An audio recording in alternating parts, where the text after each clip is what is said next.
نحمده ونصلي على رسوله الكريم اما بعد فاعوذ باللہ من الشیطان الرجیم بسم اللہ الرحمن الرحیم۔ آج مورخہ 8 فروری 2023 کو جس موضوع پر جسارت کر رہا ہوں یا جو موضوع کو میں نے آج شروع کیا ہے وہ فہم قرآن ہے۔ قرآن کو سمجھنا، قرآن کی تلاوت کو سیکھنا اور پھر قرآن کے ہر الفاظ کے معنی کو سمجھنا، قرآن کے ہر لفظ کو معنی کو سمجھ کر اس کی تشریح کو سیکھنا۔ قرآن کا لفظی معنی، قرآن بار بار پڑھی جانے والی کتاب ہے۔ یہ قرآن کسی انسان کا کلام نہیں ہے بلکہ رب ذوالجلال کا اپنا کلام ہے۔ اللہ پاک کا کلام اتنا وزنی ہے کہ کائنات میں کوئی مخلوق اس کو برداشت نہیں کر سکتی تھی، مگر انسان کو اللہ تعالیٰ نے اتنی ہمت اور طاقت بخشی کہ انسان کے دل اور سینے میں اس کو محفوظ کر دیا۔ قانون فطرت بھی ہے کہ اللہ پاک خود فرماتے ہیں کہ میں نے خود اس کو نازل کیا اور خود اس کی حفاظت کا ذمہ اٹھایا ہے۔ سب سے پہلے اس کلام پاک ہمارے پیارے نبی حضرت محمد صلی اللہ علیہ وآلہ وسلم کے قلب اطہر پر نازل ہوا، پھر نبی پاک نے صحابہ کرام کو سنایا، سمجھایا اور اللہ کے فضل و کرم سے وہ قاری قرآن اور حافظ قرآن بنتے چلے گئے۔ قرآن کا موضوع انسان ہے۔ اللہ پاک نے انسان کو زمین پر اپنا خلیفہ بنا کر بھیجا اور کلام پاک کو انسان کے دل پر نازل فرما کے اللہ نے یہ ثابت کیا کہ اس کائنات میں میری تمام مخلوقات میں جو سب سے اشرف اور اعلیٰ اور عرفہ مخلوق ہے وہ انسان ہے۔ پھر اسی مخلوق کو اللہ نے انسان کو اپنا خلیفہ بنایا۔ اللہ نے انسان کو یہ مخاطب کر کے یہ بات سمجھائی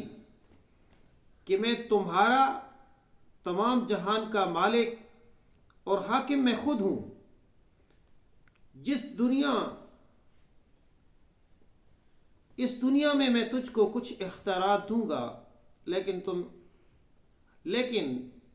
تمہیں یہ بات ذہن نشین کر لینی چاہیے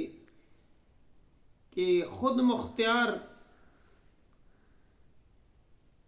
تم نہیں ہو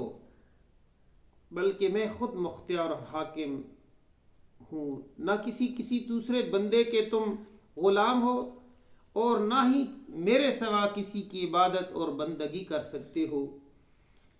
دنیا تمہاری امتحان گاہ ہے۔ مجھے واحد حاکم، معبود اور حاکم تسلیم کرنا ہے، اور اگر میری اطاعت کرو گے، میرے احکامات پر عمل کرو گے تو دنیا میں ہی آپ کو راحت اور چین والی زندگی عطا کروں گا، اور آخرت میں ہمیشہ کے لیے میں نے جو آپ جنت الفردوس کا گھر بنایا ہے وہ آپ کو دوں گا۔ لیکن اگر میرے احکامات کی خلاف ورزی کی اور اپنی چاہت والی زندگی گزاری تو دنیا ہی میں فساد اور بے آرامی والی زندگی گزارو گے اور آخرت میں ہمیشہ کے لیے جہنم کا ایندھن بن جاؤ گے۔ اللہ تعالیٰ نے انسان کو اس دنیا میں جب بھیجا تو اس کو بے یار و مددگار نہیں چھوڑا،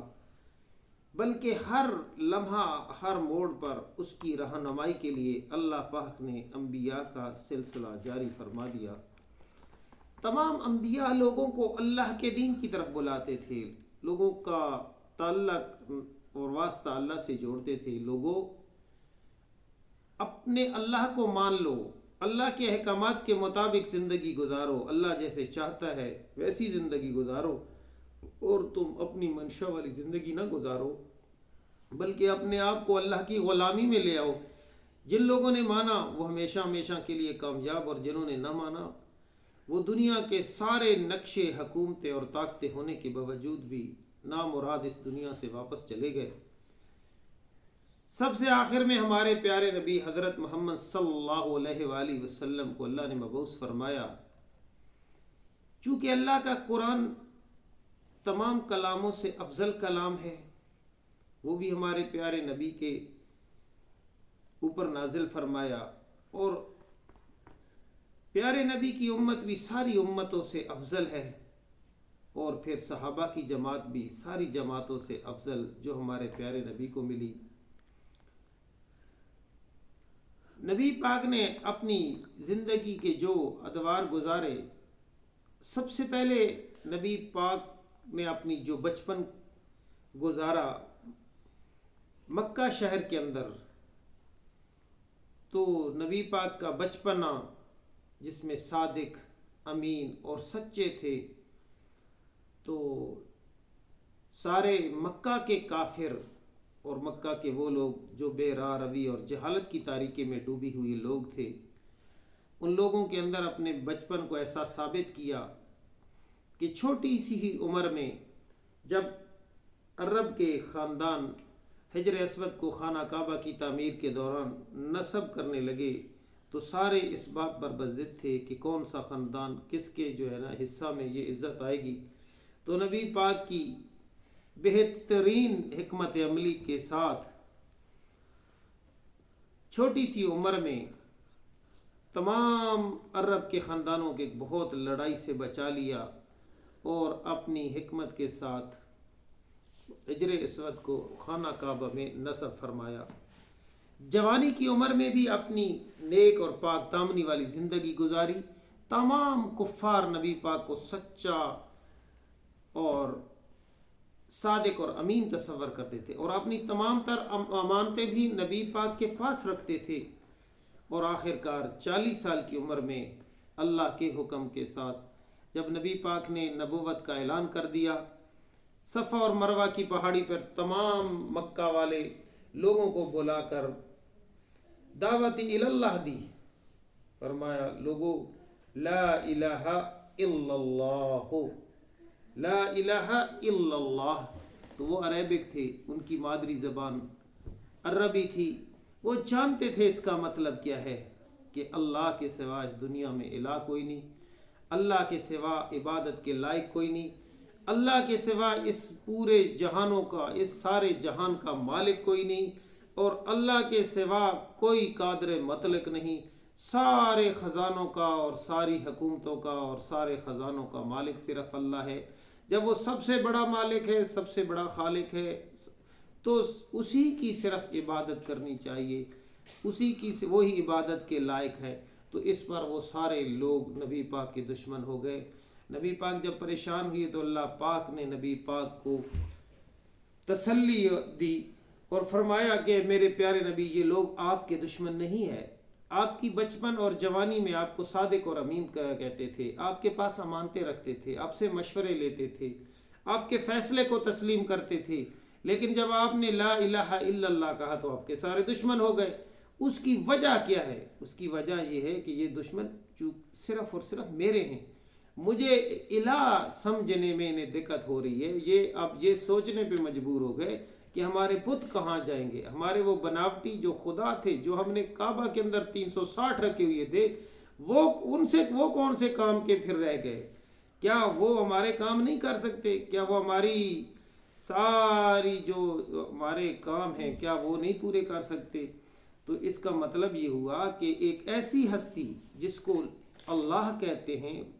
وہ ساری دنیا کا مالک ہے، وہ ساری دنیا کا مالک ہے۔ تو میرے محترم دوستوں اور بھائیوں، اللہ پاک نے اس وقت اپنے پیارے نبی کے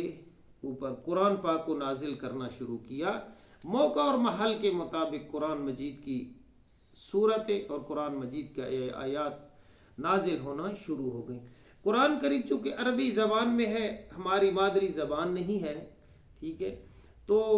بہت سارے بزرگان دین نے، حضرت ولی اللہ نے اور حضرت عبد القادر شاہ جیلانی نے اور بہت سارے لوگوں نے اس کے قرآن مجید کے مختلف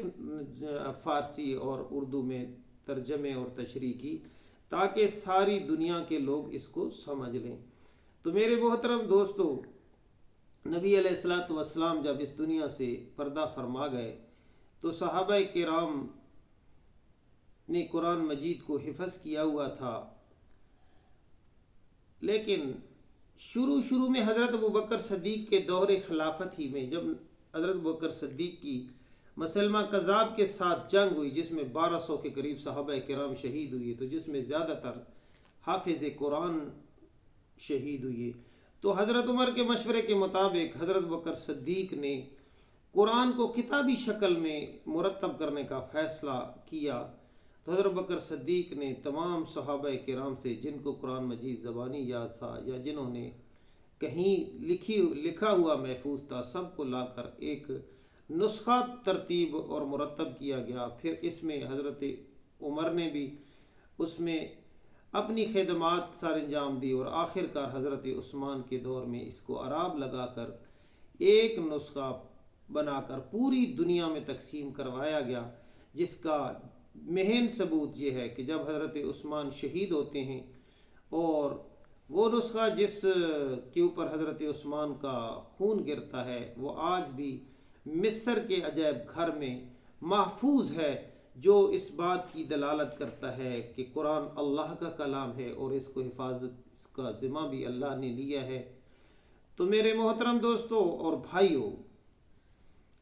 قرآن کا موضوع انسان ہے اور قرآن کا جو مضمون ہے وہ یہی ہے کہ انسان اللہ کے احکامات کے مطابق زندگی گزارے، اللہ کی منشا کے مطابق زندگی گزارے، تاکہ وہ دنیا میں کامیاب ہو کر اللہ کے پاس لوٹ جائے اور اللہ پاک اسے اپنا بنایا ہوا جنت فردوس والا گھر نواز دے۔ تو میرے محترم دوستو، آخرت میں اللہ پاک کا اسے دیدار نصیب ہو جائے اور جنت فردوس کا حقدار ٹھہر جائے۔ قرآن کا موضوع انسان ہے۔ ان تمام تر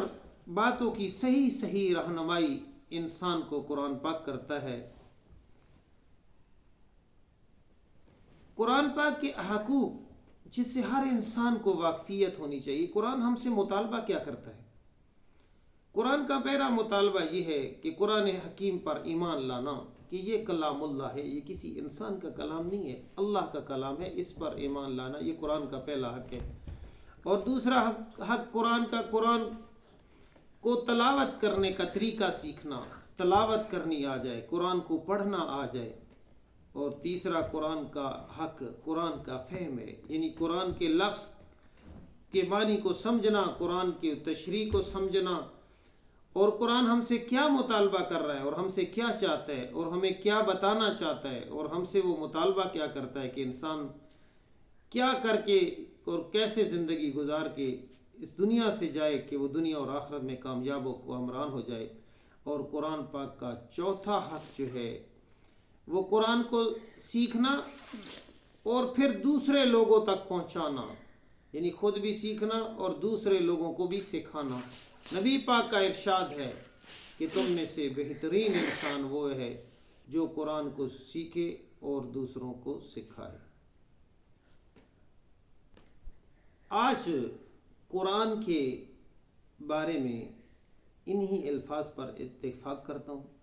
اس کے بعد ہم ترتیب سے قرآن پاک کی پہلی سورت فاتحہ کا ترجمہ اور تشریح سے باقاعدہ آغاز کریں گے کہ تاکہ اس گئے گزرے دور میں بھی ہر انسان کو قرآن مجید کی ہر سورت کا نزول، وجہ نزول اور اس کے ترجمہ اور تشریح کا صحیح معنی علم میں آ جائے اور اسے واقفیت حاصل ہو جائے، تاکہ اس پر عمل کر کے انسان دنیا اور آخرت میں کامیاب ہو جائے۔ وآخر دعوانا الحمد للہ رب العالمین۔